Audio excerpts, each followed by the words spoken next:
World cup 2026లో Pakistan జట్టు ఘోర పరాజయం ఇప్పుడు ఆ దేశ క్రికెట్ బోర్డులో ముసలం పుట్టించింది. టీమిండియా చేతిలో చిత్తుగా ఓడిపోవడం, సెమీస్కి చేరకుండానే ఇంటికి బాట పట్టడం పీసీబీ ఏమాత్రం జీర్ణించుకోలేకపోతోంది.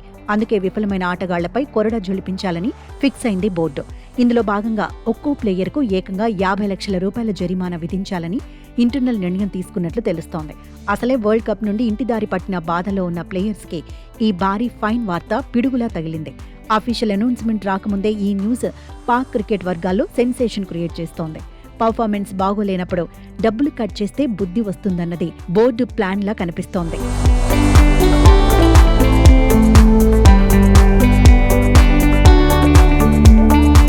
పీసీబీ తీసుకున్న ఈ వింత నిర్ణయంపై పాక్ మాజీ కెప్టెన్ షాహిద్ అఫ్రీది ఓ రేంజ్లో విరుచుకుపడ్డారు. ప్లేయర్స్ దగ్గర నుంచి డబ్బులు వసూలు చేస్తే వాళ్ల ఆట ఎలా మెరుగుపడుతుందని సూటిగా ప్రశ్నించారు. బోర్డు తీసుకున్న ఈ నిర్ణయాన్ని చిన్న మెదడు ఆలోచన అంటూ ఎద్దేవా చేశారు అఫ్రీది. అసమర్థతను దాచుకోవడానికి బోర్డు ఇలాంటి చీప్ ట్రిక్స్ ప్లే చేస్తోందని మండిపడ్డారు. 2 ఏళ్లుగా టీంలో ఉండి కూడా ఎలాంటి ఇంపాక్ట్ చూపని ప్లేయర్స్ని వెంటనే జట్టులోంచి పీకేయండి. వాళ్లను మళ్లీ డొమెస్టిక్ క్రికెట్ ఆడి రమ్మని చెప్పండి. అది అసలైన శిక్ష అంటూ అఫ్రీది కుండబద్దలు కొట్టారు.